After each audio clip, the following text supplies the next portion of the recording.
Assalamualaikum warahmatullahi wabarakatuh. Waalaikumsalam warahmatullahi wabarakatuh. Oh, sepertinya ibu kurang semangat ya. Biar lebih semangat kita kasih yel-yel dulu ya. Nanti setelah saya bilang selamat pagi, ibu-ibunya bilang semangat, semangat, semangat pagi, gitu ya. Iya. Kita mulai ya Bu ya. Selamat pagi. Semangat, semangat, semangat pagi. Iya, oke, udah semangat ya. Jadi nanti di sini Bu, kita akan menjelasin beberapa tentang kegiatan itu pengecekan tentang indera, yaitu salah satunya indera pendengaran. Sebelum saya menerangkan tentang beberapa tentang indera pendengaran, itu saya perkenalkan diri saya dulu. Itu nama saya Muhammad Fitriansa. Saya bertugas di Puskesmas Tawangrejo sebagai dokter umum. Kemudian di sini saya sebagai narasumber untuk menjelaskan tentang pencegahan indera pendengaran. Dari gangguan pendengaran itu merupakan kehilangan pendengaran di salah satu telinga, bisa telinga kiri, bisa di telinga kanan. Itu akibatnya ada beberapa akibat.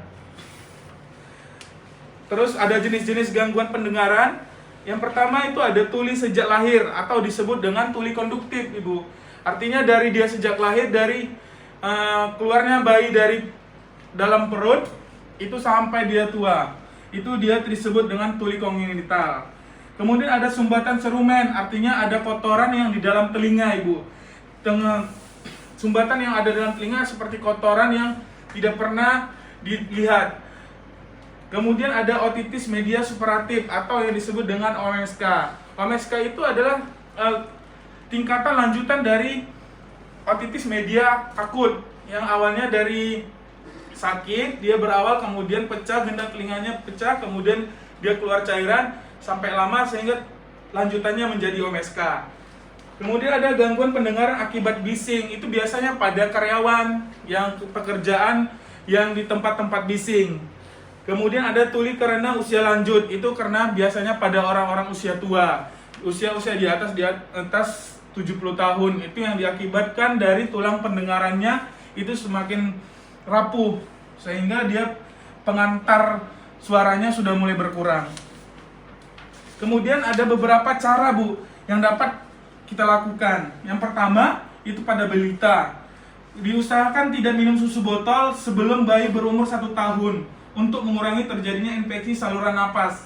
Selain itu agar tuba esisius lebih terlatih dan berfungsi dengan baik. Artinya pada minum susu biasanya kan dia posisi tidur tuh Bu. Jadi dia tidak boleh dalam posisi tidur supaya dia susu yang diminum tidak masuk ke dalam ke dalam tuba esisius. Itu ada saluran pendengaran antara hidung ke telinga, itu nanti ada saluran. Jadi dia bisa menyebabkan infeksi, kalau di saluran napas bisa menyebabkan infeksi sehingga bisa mengganggu pendengaran. Kemudian ada beberapa tips Ibu untuk melindungi telinga. Satu, itu disarankan menggunakan headset di telinga dengan volume kurang dari 60 atau maksimalnya 60 Ibu. Jadi artinya pada saat Ibu menggunakan headset mendengar YouTube mungkin, mendengar musik mungkin, itu minimal 60 bisa lebih, maksimalnya 60, kurang dari 60. Kemudian hindari menggunakan headset handphone yang sedang dicas. Itu sangat berbahaya, nanti bisa kontak juga ya, bisa tersengat listrik. Kemudian hindari makanan yang mengiritasi tenggorokan, seperti goreng-gorengan, makanan yang terlalu manis, pemanis buatan gitu ya. Kemudian hindari kebisingan di luar batas.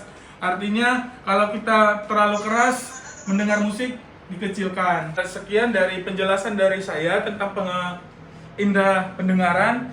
Mungkin lebih dan kurang nanti kita bisa berkonsultasi lagi. Mungkin Ibu bisa datang ke Puskesmas Tawangrejo untuk berkonsultasi dengan saya atau dengan rekan-rekan dokter saya yang ada di Puskesmas.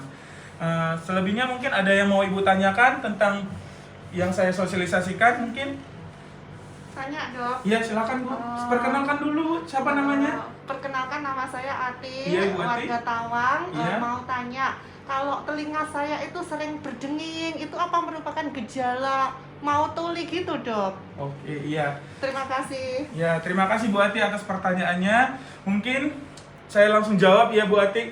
Mungkin dari gejala yang Ibu Ati alamin itu juga merupakan salah satu gejala-gejala dari gangguan pendengaran ya. Nah, itu mungkin bisa Bu Ati periksakan ke dokter. Nanti dari dokter bisa dijelasin gimana ada permasalahan apa di telinganya. Mungkin bisa ada iritasi, atau dari membran timpaninya, atau gendang telinganya yang bermasalah, atau Bu Atinya nanti dikasih obat sama dokternya. Mungkin itu aja ya Bu Ati ya. Mungkin sudah jelas, atau Ibu ada yang lagi yang bertanya?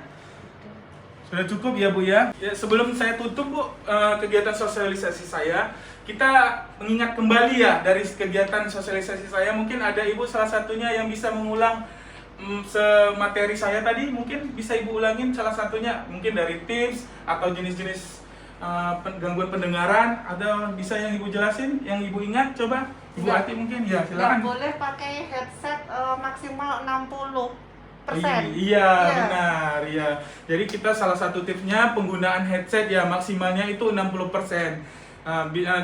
60%. Jadi kalau terlalu keras nanti bisa menyebabkan gangguan pendengaran. Ya, sebelumnya saya akan membagikan dulu leaflet yang ada tentang indera pendengaran ya Bu ya.